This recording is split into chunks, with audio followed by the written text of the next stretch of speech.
और हमें पता था कि मुख्तार अंसारी के ऊपर जो अतीक अहमद के साथ हुआ, उसके बाद हमें ये पता था कि अगला निशाना मुख्तार अंसारी है और 2024 का लोकसभा चुनाव मुख्तार अंसारी की मौत पे ये राजनीति होगी और वो हो रहा है लगता है।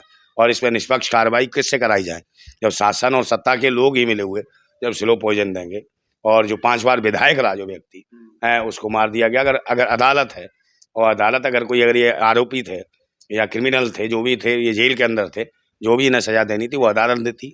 इस प्रकार की जो कार्रवाइयाँ हो रही हैं कि आप किसी को मरवा देते हो, कोई आदमी मिलाई पे आए, तारीख पे आए तो जेल में गोलियां चलती है, कहीं अतीक अहमद को मरवाने के बाद जय श्री राम के नारे बोल दिए जाते हैं, तो ये कहीं ना कहीं दहशत का और माहौल खराब करने का एक नजरिया है। सरकार किसकी सरकार में हो रहा है?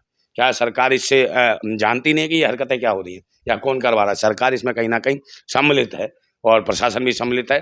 आज जो जैसा कि मुख्तार अंसारी के लड़के ने कहा कि हम चाहते हैं कि कार्रवाई हो और सीबीआई जांच हो, तो सीबीआई जांच से क्या मतलब है? फिर उन्होंने कहा कि भाई हमें विश्वास भी नहीं है कि इनसे जांच भी सही होगी, पोस्टमार्टम रिपोर्ट में सही आएगा कि नहीं आएगा। तो इस तरीके की चीज़ें हुई हैं, तो कहीं ना कहीं ये आहत है उसके परिवार के लोग भी, और लोग जानते हैं। और ये छोटे मोटे परिवार से नहीं थे, ये इनका परिवार भी क्रांतिकारी रहा और फ्रीडम फाइटर रहे इनके परिवार में। आज़ादी के आंदोलन में लड़े इनके परिवार के नाना थे, वो लड़े, मुख्तार अंसारी के नाना थे। और एक होते क्या नाम है जिन्हें परमवीर चक्र विजेता थे, हाँ, उन्हें सेना में, और इनके चचा थे उपराष्ट्रपति हामिद अंसारी जी। तो ये अच्छे परिवार से भी थे और पढ़े लिखे थे, ये नहीं कि अनपढ़ थे, अशिक्षित थे, ऐसा कुछ नहीं, पढ़े लिखे थे। और ऐसा क्रिमिनल का कोई ऐसा दौर नहीं था। इन्हें बार बार पुरस्कृत किया गया कि डॉन है। कौन डॉन दिखा रहा था? ये मेन स्ट्रीम मीडिया, अखबार दिखा रहे थे कि डॉन है और गैंगस्टर है, फलाना है। अगर कोई गैंगस्टर है या डॉन है तो भाई वो जेल में था, अब 2005 से जेल में थे तुम्हारे ये मुख्तार अंसारी जी, तो कम से कम 19 साल जेल में रहे। और तो कहीं ना कहीं इनकी अब जमानत का मामला था, तो इन्हें लगा अभी चुनाव जीते, तो सरकार को लगा कि ये खुल बाहर आ जाएंगे तो दिक्कतें खड़ी हो जाएंगी, तो कहीं ना कहीं इनको साजिश का एक हिस्सा बनाएगा। और बीच में आवाज भी उठी थी, यही मेन स्ट्रीम मीडिया के चैनल उठा रहे थे जब अतीक अहमद के साथ जो हादसा हुआ, उसकी हत्या हुई, उसके बाद कहने लगे अब नंबर है मुख्तार अंसारी का, यही चैनलों ने दिखाया। और ये दिखाया 2024 के चुनाव तक टारगेट कर देंगे इसको, तो मार दिया गया। अब लोगों को बता दिया कि भाई देखो हमने मार दिया उसे। तो किसने मरवा दिया? नहीं, सरकार है, प्रशासन है, लोगों की तो सोच वहीं जा रही है ना। जिस प्रकार से चैनलों ने दिखाया था जब अतीक अहमद की हत्या हुई थी, तब दिखाया था कि अब अभी तो अतीक अहमद गया है, अब उसकी बारी है। हाँ, तो अब इसके बाद एक और बारी दिखा रहे हैं, कहीं ना कहीं टारगेट कर रहे हैं मोहम्मद आजम खान साहब को। क्या है कि मोहम्मद आजम खान साहब को भी ये टपका देंगे अगर इनकी राजनीति में कुछ नहीं बन रहा तो मोहम्मद आजम खान साहब को बीच में जिस तरीके से रातों रात उठाया गया, और उन्होंने कहा भी था कि मेरे हाथ पैर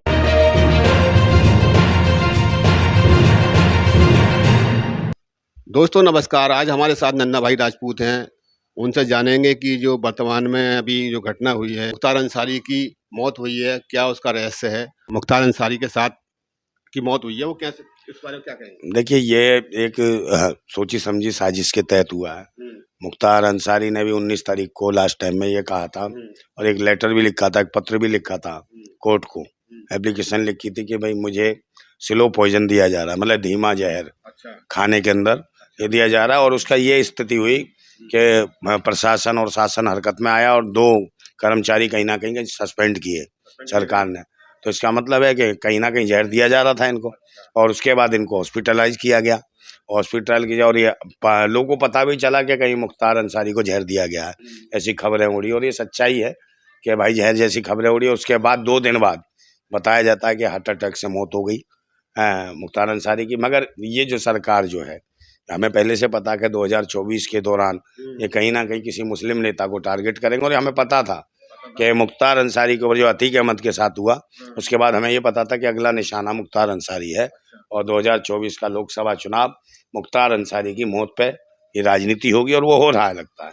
और इस पर निष्पक्ष कार्रवाई किससे कराई जाए जब शासन और सत्ता के लोग ही मिले हुए जब स्लो पॉइजन देंगे, और जो 5 बार विधायक रहा जो व्यक्ति है उसको मार दिया गया। अगर अदालत है और अदालत अगर ये आरोपी थे या क्रिमिनल थे, जो भी थे, ये जेल के अंदर थे, जो भी इन्हें सजा देनी थी वो अदालत देती। इस प्रकार की जो कार्रवाइयाँ हो रही हैं कि आप किसी को मरवा देते हो, कोई आदमी मिलाई पे आए, तारीख पे आए तो जेल में गोलियां चलती है, कहीं अतीक अहमद को मरवाने के बाद जय श्री राम के नारे बोल दिए जाते हैं, तो ये कहीं ना कहीं दहशत का और माहौल खराब करने का एक नजरिया है। सरकार किसकी सरकार में हो रहा है? क्या सरकार इससे जानती नहीं कि ये हरकतें क्या हो रही हैं या कौन करवा रहा है? सरकार इसमें कहीं ना कहीं सम्मिलित है और प्रशासन भी सम्मिलित है। आज जो जैसा कि मुख्तार अंसारी के लड़के ने कहा कि हम चाहते हैं कि कार्रवाई हो और सीबीआई जांच हो, तो सीबीआई जांच से क्या मतलब है। फिर उन्होंने कहा कि भाई हमें विश्वास भी नहीं है कि इनसे जांच भी सही होगी, पोस्टमार्टम रिपोर्ट में सही आएगा कि नहीं आएगा। और तो इस तरीके की चीज़ें हुई हैं, तो कहीं ना कहीं ये आहत है उसके परिवार के लोग भी, और लोग जानते हैं। और ये छोटे मोटे परिवार से नहीं थे, ये इनका परिवार भी क्रांतिकारी रहा, और फ्रीडम फाइटर रहे इनके परिवार में। आज़ादी के आंदोलन में लड़े इनके परिवार के नाना थे, वो लड़े, मुख्तार अंसारी के नाना थे। और एक होते क्या नाम है जिन्हें परमवीर चक्र विजेता थे, हाँ, उन्हें सेना में, और इनके चचा थे उपराष्ट्रपति हामिद अंसारी जी। तो ये अच्छे परिवार से भी थे और पढ़े लिखे थे, ये नहीं कि अनपढ़ थे, अशिक्षित थे, ऐसा कुछ नहीं, पढ़े लिखे थे। और ऐसा क्रिमिनल का कोई ऐसा दौर नहीं था। इन्हें बार बार प्रस्तुत किया गया कि डॉन है। कौन डॉन दिखा रहा था? ये मेन स्ट्रीम मीडिया, अखबार दिखा रहे थे कि डॉन है और गैंगस्टर है, फलाना है। अगर कोई गैंगस्टर है या डॉन है तो भाई वो जेल में था, अब 2005 से जेल में थे तुम्हारे ये मुख्तार अंसारी जी। तो कम से कम 19 साल जेल में रहे। और तो कहीं ना कहीं इनकी अब जमानत का मामला था, तो इन्हें लगा, से भी चुनाव जीते। हाँ, तो सरकार को लगा कि ये खुल बाहर आ जाएंगे तो दिक्कतें खड़ी हो जाएंगी। तो कहीं ना कहीं इनको साजिश का एक हिस्सा बनाएगा। और बीच में आवाज भी उठी थी, यही मेन स्ट्रीम मीडिया के चैनल उठा रहे थे जब अतीक अहमद के साथ जो हादसा हुआ, उसकी हत्या हुई, उसके बाद कहने लगे अब नंबर है मुख्तार अंसारी का, यही चैनलों ने दिखाया। और ये दिखाया 2024 के चुनाव तक टारगेट कर देंगे इसको, तो मार दिया गया। अब लोगों को बता दिया कि भाई देखो हमने मार दिया उसे, गैंगस्टर था। तो किसने मरवा दिया? नहीं, सरकार है, प्रशासन है, लोगों की तो सोच वहीं जा रही है ना। जिस प्रकार से चैनलों ने दिखाया था जब अतीक अहमद की हत्या हुई थी, तब कहा था कि अब अभी तो अतीक अहमद गया है, अब उसकी बारी है। हाँ, तो अब इसके बाद एक और बारी दिखा रहे हैं। कहीं ना कहीं टारगेट कर रहे हैं मोहम्मद आजम खान साहब को, क्या है कि मोहम्मद आजम खान साहब को भी ये टपका देंगे अगर इनकी राजनीति में कुछ नहीं बन रहा तो मोहम्मद आजम खान साहब को बीच में जिस तरीके से रातों रात उठाया गया, और उन्होंने कहा भी था कि मेरे हाथ पैर तोड़ के डाल दो, आप ऐसे ले जाओ, नहीं तो मुझे पता है आप इनकाउंटर करोगे। और सोशल मीडिया कहीं ना कहीं पहुंच गई, तो उनको बचने का मौका मिला। और उनके साथ जो जेल के अंदर जो बर्ताव जो हो रहा है आजम खान के साथ अभी में, वो ठीक बर्ताव नहीं हो रहा। उनकी तबीयत ठीक नहीं है, उन्हें शुगर है, डायबिटीज है, और भी कई परेशानियां हैं। तो उनको इलाज भी सही मुहैया नहीं कराया जा रहा, ना जमानत दी जा रही, ना उनका इलाज हो रहा। और मेरी जो मांग है सुप्रीम कोर्ट के न्यायाधीश से मांग है कि कम से कम मोहम्मद आजम खान साहब को, इनको कम से कम इनके परिवार का खाना और भोजन खिलवाया जाए, उनको खिलाने की अनुमति दी जाए। नहीं तो इस तरीके से जैसे चल रहा शासन प्रशासन, जो धीमा जहर दे रहे हैं, स्लो पॉइजन दे रहे हैं, कहीं आजम खान साहब को भी निशाना बना दिया जाए और आगे इनके साथ भी कोई घटना घटित हो जाए। तो डर है हमें, क्योंकि शासन और सत्ता पे भरोसा नहीं है। वो मुसलमान जो भी आदमी है, जो चाहे राष्ट्रहित में काम करता हो, कुछ करता हो, उसको कहीं ना कहीं ये सरकार जो कट्टरपंथी जैसी बातें करती है, उन्हें निशाने पे बनाई हुई है। और आजम खान की जान को खतरा है। कोई आजम खान कोई गैंगस्टर नहीं है, माफिया नहीं है, ये पूरा देश जानता है। वो एक सज्जन और बढ़िया आदमी है, और पढ़े लिखे लोग हैं, और कहीं ना कहीं गरीब, शोषित, वंचित, मजलूमों की लड़ाई लड़ते आए हैं।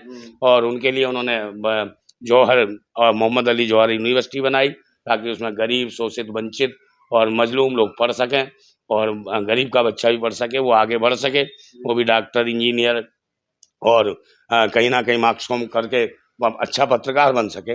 और आगे बढ़ने के उन्होंने अस्पताल भी खोले, उसमें शिक्षा के स्कूल भी खोले हैं।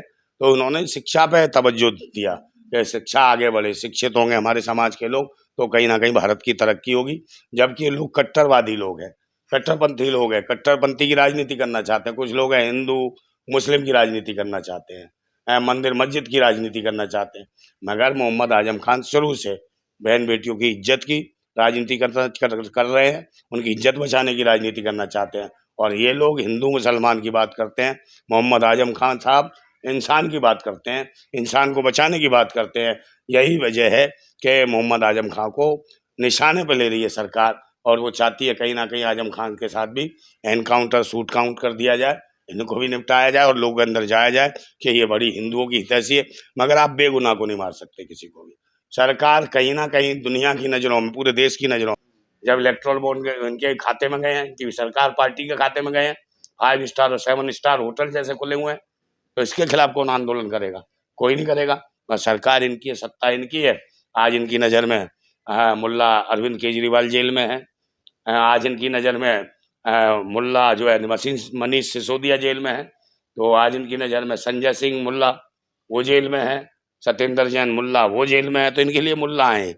हाँ, जो देश हित में या अपने शिक्षा, स्वास्थ्य, रोजगार की बात करें, मूलभूत मुद्दों की बात करें, तो मुल्ला हैं, पाकिस्तानी हैं, आतंकवादी हैं, देशद्रोही हैं, हलाला की पैदा से ये वो लोग हैं, समझे। तो ये स्थितियाँ है, जो राष्ट्रहित में बात करेगा वो देशद्रोही है, आतंकवादी है, और जो देश में दंगे कराएगा धर्म मजहब के नाम पे वो राष्ट्रभक्त है, देशभक्त है, भगवादारी है, और यही राष्ट्र की जिम्मेदारी है। जो भिखमंगे हैं वो इस राष्ट्र पे बैठे भीख मांग के आए हैं कि देश को भी भिखारी बना रहे हैं और देश में वातावरण खराब बना रहे हैं। और मैं बता रहा हूँ कि इसी तरीके से माहौल चलता रहा। जो 2024 के चुनाव में हम विरोध कर रहे हैं बार बार कि भाई ये जो है ये हैंग मशीन, इसको हटना चाहिए और ठप्पा पेपर से चुनाव होना चाहिए। देखना, ये 400 पार कह रहे हैं, 40 पार नहीं कर पाएंगे, और 400 पार कह रहे हैं अंतिम संस्कार हो जाएगा इनकी सरकार का। कहीं ना कहीं अगर ये लोग आ जाते हैं दोबारा इस मशीन के माध्यम से, तो देश में गृह युद्ध जैसी स्थिति हो जाएगी और कहीं ना कहीं क्रांति का वातावरण बनेगा और वो खतरनाक होगा। तो फिर मैं कहता हूँ वो गुलाम बड़े बुज़दिल हैं जो कहते हैं क्रांति बड़ी मुश्किल है, और क्रांति हर मुश्किल को आसान बना देती है। तानाशाह कितना भी मजबूत हो उसे खाक में मिला देती है। जिंदाबाद था भारत, जिंदाबाद है और जिंदाबाद रहेगा। बहुत बहुत धन्यवाद साहब आपका।